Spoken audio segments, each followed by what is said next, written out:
Hi, this is Physics 2212, Lab 1, Charged Tape, and I'm Cameron. The purpose of this lab is to observe the interactions of charged tape and to determine an approximate value for the excess charge on a piece of charged tape. The lab results are as followed. The charge on tape B is 2.35 E negative 8 coulombs. The number of electrons lost, or the deficiency, is 1.47 E11, and the ratio of electrons to atoms are 5.87 E negative 7.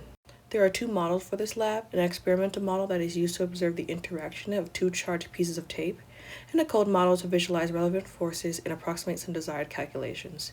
The principles used in this lab are Newton's second law that demonstrates a force will accelerate an object when it is applied. We also have the law of gravitation, which shows that the Earth applies a force to an object.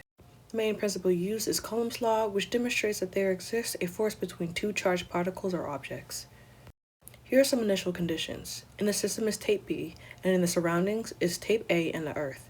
The mass, length, width, and original position of tape B and the general length of an atom is shown on the screen.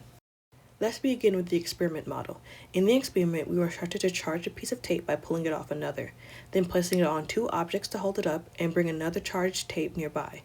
We then would determine the distance that the tape moved. Overall, we observed a distance of 0.45 meters when the other charged tape was brought nearby.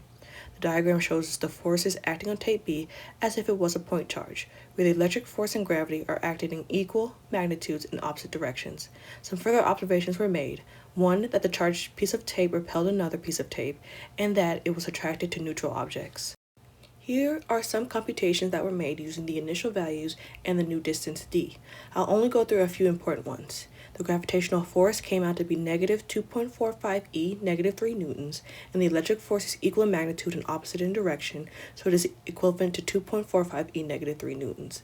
The charge on B was found by taking the square root of the product of the mass, gravity, and distance squared divided by the K constant, which is equal to 2.3 E, negative 8. The deficiency was found by dividing the charge of B by the general charge of a point particle, which came out to be 1.44 E11. Next is the coding model. It shows that the values I mentioned on the last slide were very similar to the values in this model. On the right is a visual model that shows that the force of gravity and the electric force are acting equal and opposite on the blue particle, which is tape B.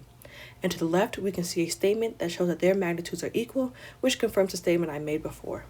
On this slide, we can see how the model was set up.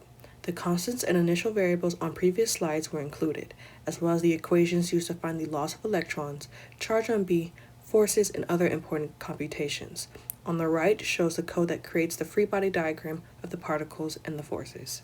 The major similarity between the data in the experiment and in the coding model is that the values found were nearly the same. The only difference in the data is the rounding, which was off by 1 or 2 decimal places, but other than that, all the values were similar. The error that occurred in this experiment was the over-approximation of the distance tape B moved. It would have been better if the rulers were clear to read and there was an average distance used. As for the assumptions, there were plenty made in this lab.